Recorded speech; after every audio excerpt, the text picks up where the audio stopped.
je regarde l'église, il y a des jeunes serviteurs, surtout beaucoup, il y en a qui veulent devenir des prophètes, prophétesses, c'est bien. Mais on n'arrive même pas déjà à maîtriser l'onction prophétique.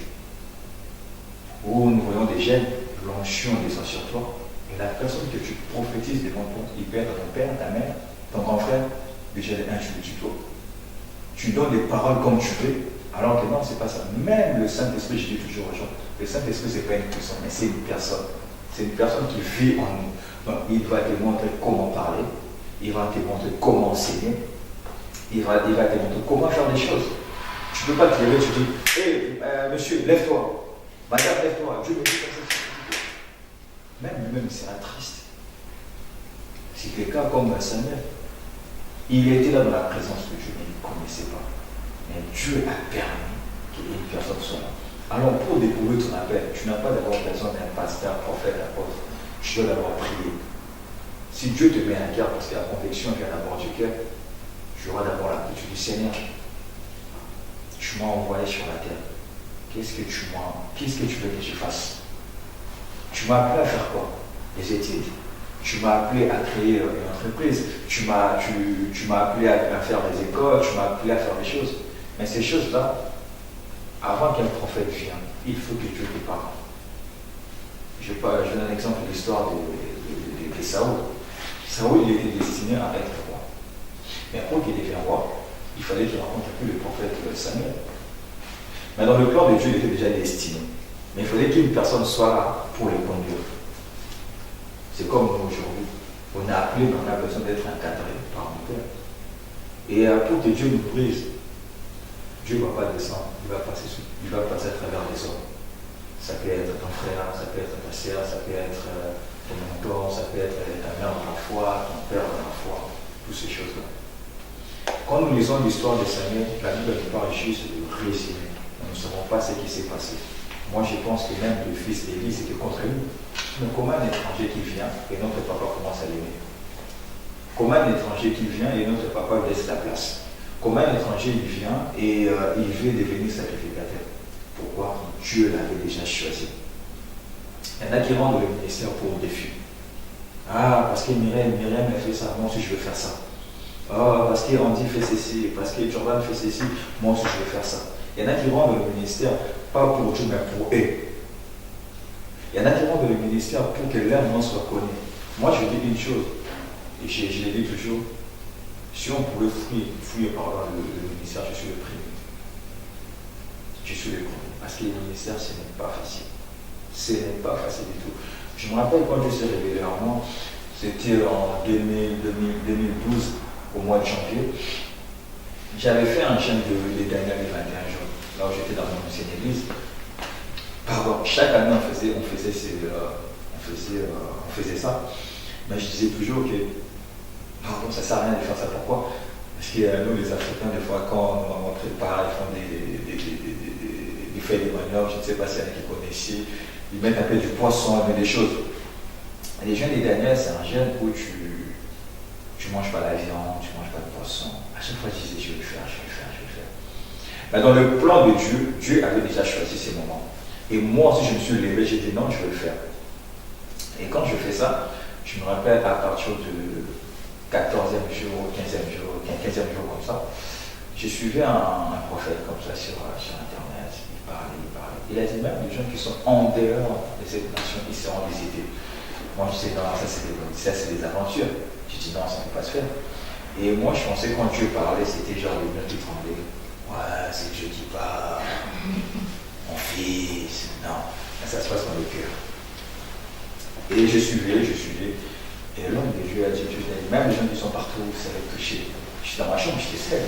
Je me suis retrouvé où? Par terre. Oh, je me suis retrouvé par terre. J'ai dit non, ça c'est pas moi, je me suis levé encore. Il m'a dit, restez là, je me suis retrouvé par terre. J'ai dit non, ça devient du sérieux.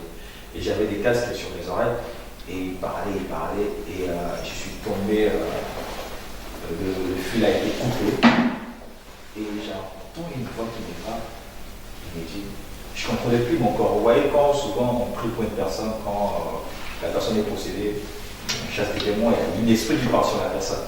Et maintenant, il y avait une voix qui parlait, qui me disait, je ne contrôlais plus mon corps, lève-toi, je me suis levé, mets-toi à genoux, pas à gauche, pas à droite. Et il me dit, c'était tellement difficile. C'est Dieu qui te parle. Je tombé par terre. J'ai arrêté de pleurer devant ma mère, je crois, à l'âge de 14, 15. Et mais ces jours-là, j'ai pleuré comme un bébé. Maintenant, je montais ces escaliers, il y a une petite sœur, et ma mère. Ma mère, elle a crié, elle a dit, tu es devenu fou. Je lui ai dit, quand je lui ai dit seulement, je viens de voir Dieu. Quand je dis je viens de voir Dieu, je suis tombé par terre, je commençais à pleurer. Quand la Bible dit, notre visage change de gloire en gloire, c'est vrai. Et ces jours-là, j'ai vu vraiment mon visage avait rayonné de gloire. J'ai vu vraiment mon visage avait changé. J'avais perdu ma grande cousine qui était morte. Le lendemain, ma mère m'a dit, j'ai fait un songe, je t'ai vu avec le 24 Léa. Et j'ai vu ton visage de bébé. Maintenant, moi, hier, je me regardais dans la glace, j'ai vu vraiment mon visage avait changé. Et elle a fait un songe qu'elle m'a révélé. Dans le rêve, j'étais assis avec le 24 Léa. Il m'a dit, j'ai vu ton visage de bébé. J'ai dit, il y a quelque chose qui se passe. Et depuis ce jour-là, je été baptisé du Saint-Esprit, avant même de me faire baptiser par l'eau. Parce que beaucoup de gens pensent le fait d'être baptisé par l'eau, automatiquement tu as reçu le Saint-Esprit. Non, c'est archi faux. Le Saint-Esprit, c'est Dieu qui donne. Il faut se désirer. Depuis tout petit, j'aimais beaucoup tout ce qui était spirituel. Et je me rappelle, quand j'étais petit, on m'appelait beaucoup pasteur, petit pasteur. Parce que j'aimais tout ce qui était les pasteurs, malgré que je faisais des bêtises, c'était ça. J'aimais beaucoup tout ce qui était spirituel. Et souvent, je demandais aux gens, quand j'entendais les clients, je me disais, mais comment les sorciers font pour sortir? Moi aussi, j'aimerais bien faire ça. Parce que j'aimais beaucoup tout ce qui était spirituel, mais je ne savais pas qu'il y avait déjà quelque chose qui était en moi, mais qui n'était pas encore développé. C'est comme le cas de Samuel. Il avait la paix, il avait la chose de Dieu, mais il avait besoin d'être conduit par une personne. Malheureusement, aujourd'hui, la plupart des gens, quand je dis la plupart, même nous, même moi je suis dedans, on t'invite 2, 3, 4 conférences, tu organises des choses dehors, paf, tu deviens rebelle avec ton père. Tu ne peux plus écouter. Pourquoi? Parce que, soi-disant, comme on vient d'agir, le réseau social t'a donné la visibilité. Moi, mon père me dit toujours, l'apôtre Douglas, il me dit, plus tu es visible, plus le diable aussi te voit. Le diable peut préparer ta chute pendant 20, 10 ans. Aujourd'hui, tu es là, tu es fort, tu avances. Mais il attend. Il est patient, lui. Il est comme Dieu, mais il n'est pas Dieu. Il est patient. C'est comme Dieu. Des fois, Dieu nous laisse dans des bêtises. Il continue à têter les yeux. Il y a l'onction qui coule. Il y a tout qui coule. C'est comme Samson. Il était là à chaque fois. Elle disait à Delilah, non, ma force c'est ceci, ma force c'est ceci.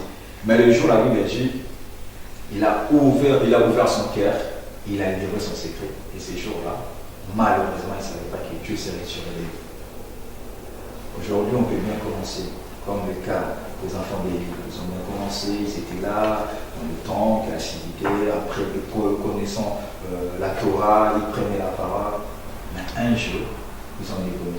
Maintenant, je me suis demandé, mais comment ils ont pu déconner alors que leur père, c'est un sacrificateur? Et là, Dieu m'a dit une chose. Souvent, le moment aussi dit ça, que tu peux avoir un enfant, mais son cœur, ce n'est pas ton cœur. Donc, tu peux être un enfant de Dieu, mais tu n'es pas sauvé. Enfin, tu peux être un fils ou une fille d'un serviteur de Dieu, mais Dieu ne te connaît pas. C'est comme le cas des enfants de Dieu. Et la Bible dit qu'ils étaient morts tous les deux.